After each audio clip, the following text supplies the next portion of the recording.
Caros irmãos e irmãs, hoje é o domingo do batismo do Senhor. Encerramos o tempo do Natal e iniciamos o tempo comum, o tempo em que aprendemos de nosso Senhor Jesus Cristo a nos configurarmos a Ele. E é algo de muito especial que hoje, no canto de entrada que nós escutamos, e também o Salmo responsorial, cantaram o mesmo salmo, que dizia assim: eis a voz do Senhor sobre as águas, eis a voz do Senhor majestosa. Muitas vezes se fala da voz do Senhor, e quando se fala da voz, há alguns símbolos importantes. Primeiro, a voz marca um pouco da personalidade de alguém. Se você está ouvindo alguém falar, você conhece a pessoa, pela voz você sabe, eu sei quem é, porque a voz indica quem é, é uma marca da sua pessoa. Quando nós queremos, às vezes, imitar alguém, imitamos também sua voz, porque marca pessoa. Mas a voz também é um sopro. A voz é um sopro que sai da boca. Quando eu começo a falar, eu estou soprando. É sopro que sai da boca e que comunica uma palavra. A voz marca uma pessoa que tem um sopro e uma palavra. Quando nós estamos falando da voz do Senhor sobre as águas, é como se esse texto do Salmo estivesse de algum modo desenhando para nós o que aconteceu no dia do batismo do Senhor. Uma voz do céu veio sobre o Filho, sobre as águas imensas, as águas do batismo. Uma voz. E nessa voz tinha a pessoa do Pai, o sopro do Espírito e a palavra que é o Cristo ali presente. Assim como conosco, a voz marca a pessoa, é um sopro e comunica a palavra, assim também no dia do batismo do Senhor, havia o sopro do Espírito, a palavra, o verbo, que é Jesus, e a pessoa do Pai, dizendo para nós: este é meu Filho amado, escutai-o. Há algo de especial nisso ainda, porque se apenas tivesse acontecido no dia do batismo do Senhor, a voz do Senhor reboando sobre as águas, já seria algo impressionante. Mas o que nós estamos fazendo aqui é exatamente a continuação da obra de Deus. Se tivesse acontecido apenas o batismo de Jesus, já seria impressionante. Mas acontece que nós também fomos batizados. E no dia do nosso batismo, Deus também nos chamou de filhos. E no dia do nosso batismo, também o Espírito veio sobre nós. E no dia do nosso batismo, nós também precisamos nos configurar ao Filho. Na pia do nosso batismo, aconteceu a mesma coisa que aconteceu no Jordão. Lá, ao modo de pomba, pela voz do Pai, conosco, através dos símbolos que nós tivemos no dia do batismo. Tinha água, tinha óleo, tinha o Padre falando: eu te batizo em nome do Pai, do Filho e do Espírito Santo. Tinha uma voz, tinha uma água, tinha o óleo, que é o símbolo do Espírito. Tudo estava lá no dia do nosso batismo. Para quê? Para que nós soubéssemos que quando o Senhor, no dia do batismo de Jesus, falou: este é o meu Filho amado, não falava apenas para a cabeça, mas falava para todo o corpo, ou seja, falava para cada um de nós: este é meu Filho amado. São duas coisas que precisamos meditar então no dia de hoje do batismo do Senhor. No dia do batismo de Jesus, o Espírito e a filiação. No dia do nosso batismo, a mesma coisa, o Espírito e a filiação. E nós precisamos meditar o que significa isso. Nós somos filhos de Deus. E o fato de ser filho indica que Deus cuida de nós de modo diferente. Quando nós falamos que somos filhos de Deus, quer dizer que Deus não cuida de nós como se fôssemos um rebanho. Sabe o que é um rebanho? Rebanho é assim: ele vai, pega, tem 100, tem que passar no meio de um rio. Vai morrer 20. Ah, morre 20 e fica aos 80. Isso é um rebanho. Deus não cuida da gente como um rebanho. Como filho, significa que Ele cuida pessoalmente de cada um de nós. Está comprometido pessoalmente com a nossa salvação. No indivíduo e não no coletivo. Como se fosse um bando de gente, aí Ele está lá tentando salvar aquele bando de gente. Nós não somos um número para Deus, nós somos alguém. Isso torna tudo diferente. Porque a partir do momento que você tem consciência de que você é filho de Deus, de que nosso Senhor está cuidando de você pessoalmente, a cada momento da vida, tudo ganha sentido diferente.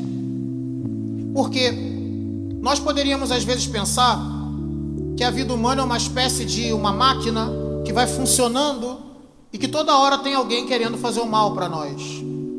Só que quando nós entendemos que somos filhos de Deus, cada acontecimento da vida é entendido como pedagogia e não como acidente. Eu às vezes gosto de falar para as pessoas que a vida humana é uma espécie de grande vestibular prestado para a vida eterna. É um grande vestibular, é como uma grande prova que nós estamos fazendo dia após dia até chegar à vida eterna. E Deus cuida pessoalmente de nós. Tudo concorre para o bem dos que amam a Deus. Isso é próprio de quem se entende filho. Quando alguém chega assim e fala: ah, meu Deus, pequei muito, Deus não vai me perdoar. Não entendeu que é filho. Porque filho, o pai perdoa com facilidade. Se ele fosse patrão, aí talvez não perdoasse. Se ele fosse só um dono, aí talvez não perdoasse. Mas como ele é pai, ele perdoa. E toda vez que nós desconfiamos do perdão de Deus, no fundo, estamos desconfiando da sua paternidade. E estamos desconfiando do significado do nosso batismo. Porque o batismo está dizendo o seguinte: nós somos filhos e Ele está disposto a me perdoar, independente do pecado que cometa. Porque é pai. Há algo muito especial também em quem entende o significado da filiação divina. É aquela pessoa que está bem acostumada a se entregar na providência. Que é quando alguém reza e fala: agora que eu rezei, fica na mão do Pai do céu. E isso é muito importante meditar. Porque é com que frequência nós entregamos as coisas para Deus no atacado e depois pegamos de volta na prestação. Já viu isso? Você fala: Deus é tudo teu. Aí você fecha os olhos. Depois: não, mas isso aqui eu tenho que tomar conta. Isso aqui eu tenho que tomar conta. E você pega de volta tudo na prestação. Não é assim. A gente entrega para Deus e fala: seja feita a vossa vontade. Isso é próprio de quem entendeu a filiação divina. De quem entendeu que é cuidado. O mundo não é uma máquina. O mundo é a história de como Deus cuida de cada um de nós. E isso é próprio do entendimento da filiação divina. Agora, isso seria apenas uma memória ou um texto elegante se todas essas coisas não devessem ser consideradas como verdade, como coisa concreta.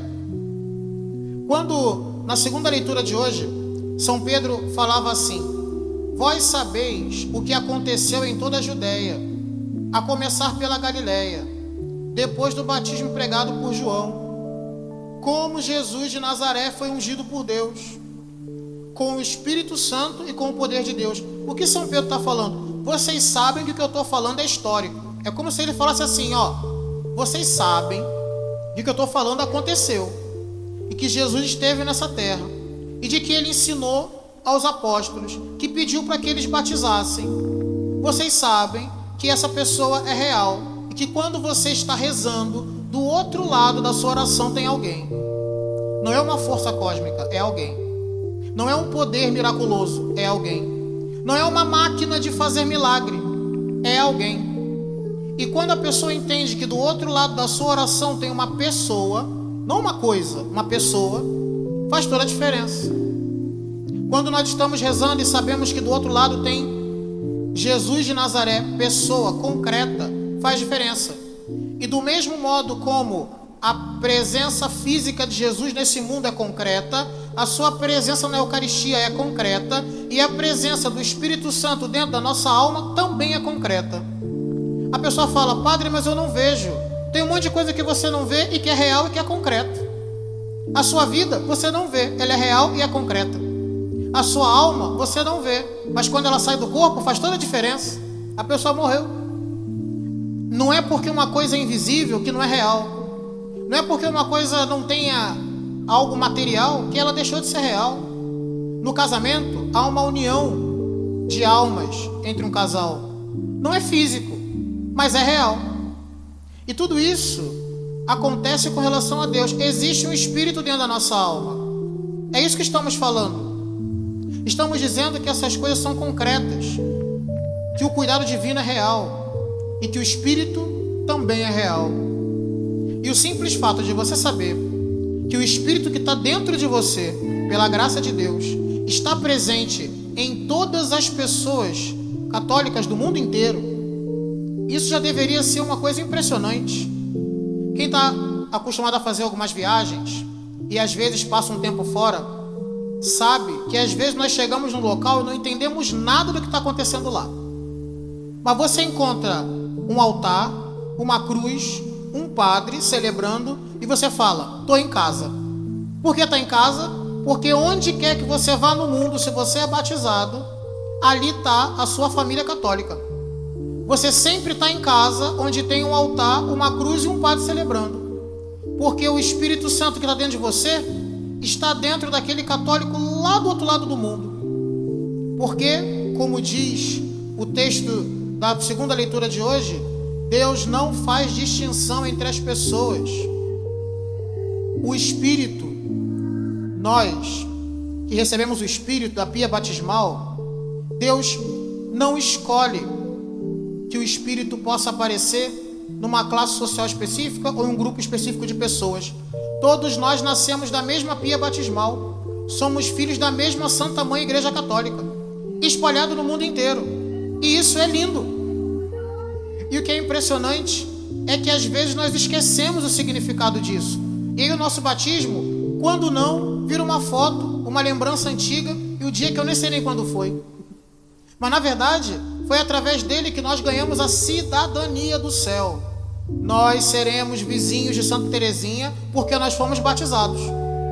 Nós seremos vizinhos de Santo Sebastião porque fomos batizados. É isso que significa o batismo. O Espírito Santo que agiu dentro de São Sebastião e que o santificou, está agindo agora mesmo em nós.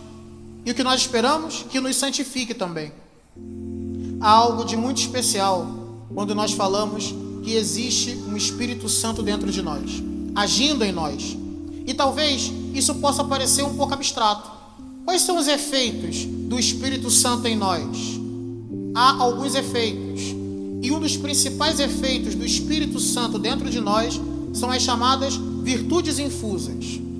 A virtude infusa é um dom que Deus dá para que fique fácil para você realizar as obras que vêm de Deus. Como assim? Nós podemos fazer muitas coisas boas na vida, mas quando nós sentimos vontade para fazer uma coisa boa, para que Deus fique feliz, dali estão agindo as virtudes infusas. É aquela pessoa que fala o seguinte: olha, eu vou fazer esse ato de caridade só para que Deus fique feliz. E aí quando a pessoa faz aquele ato só para agradar a Deus, ela percebe como é agradável. Essa sensação de eu fiz a vontade de Deus e ficar feliz porque fez a vontade de Deus, isso daí é fruto das virtudes infusas. Quando você faz algo para agradar a Deus e isso te deixa feliz, é porque esse algo que você fez está cheio do Espírito Santo.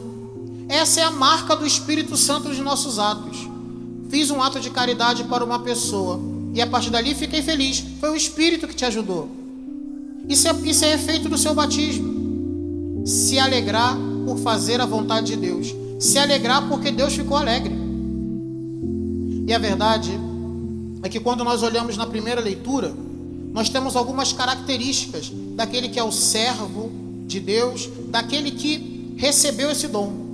O texto fala assim: é uma pessoa, ele não clama sem levantar a voz, nem se faz ouvir pelas ruas, não quebra uma cana rachada, nem apaga um pavio que ainda fumega. Sabe o que é não fazer isso? Não quebrar uma cana rachada é a mansidão. É aquela virtude daquela pessoa que fala o seguinte: eu sei que essa pessoa está errada, mas ela tem algumas qualidades ainda, não vou destruí-la por inteiro. Isso é alguém que não quebra uma cana rachada. É a pessoa que tem mansidão, que não se estressa com o defeito do outro. Depois tem uma outra que diz assim, que é uma pessoa que ele permanece nos bons propósitos, não esmorecerá nem se deixará abater. Uma outra marca do Espírito em nós é a perseverança no bom propósito até a morte, inclusive quando chega no risco de morte. Vou perseverar até o fim. Isso é fortaleza. Depois o texto também fala: eu, o Senhor, te chamei para a justiça e te tomei pela mão. Chamou para a justiça. É a vontade de dar ao outro aquilo que lhe é próprio. Cada coisa que lhe é próprio, ele quer dar. Isso é o justo. Se alegra porque o outro recebeu o que é próprio. Por fim, ele dizia assim: como cetro da aliança, eu te formei e te constituí luz das nações. O que é luz das nações? São aquelas pessoas prudentes, que ao dar um conselho, faz com que você consiga entender as coisas. Ele explica e você entende. O que estava escuro ficou claro. É aquele conselho que funciona, sabe? Essa pessoa é luz para as nações. Às vezes, é como que se dentro da nossa alma viesse um conselho que exatamente resolve o problema. Sabe o que é isso? É o dom que vem do alto. É o dom que vem do Espírito. Este dom é a virtude da prudência infusa. É efeito do Espírito Santo. Isso tudo está no batismo. E sabe qual é o problema? É que a gente, quando é batizado, recebe um monte de equipamento e não sabe usar. Aí passa a vida inteira reclamando. É para usar o dom que recebeu do batismo. É para fazer mais as coisas que para Deus ficar feliz. E aí quando você começar a usar as armas que o batismo te deu, aí você vai se sentir melhor como filho de Deus, como aquele filho amado em que o Senhor colocou todo o seu agrado. Imploramos ao Senhor Jesus para que no dia de hoje tenhamos a graça de nos sentir melhor como filhos que fazem a coisa tudo para agradar ao Pai. E ao fazer assim, viveremos conforme o Espírito, e dessa forma seremos também luz para todos aqueles que procuram a Deus. Que o Senhor nos abençoe, nos livre de todo mal, em nome do Pai, do Filho e do Espírito Santo. Amém.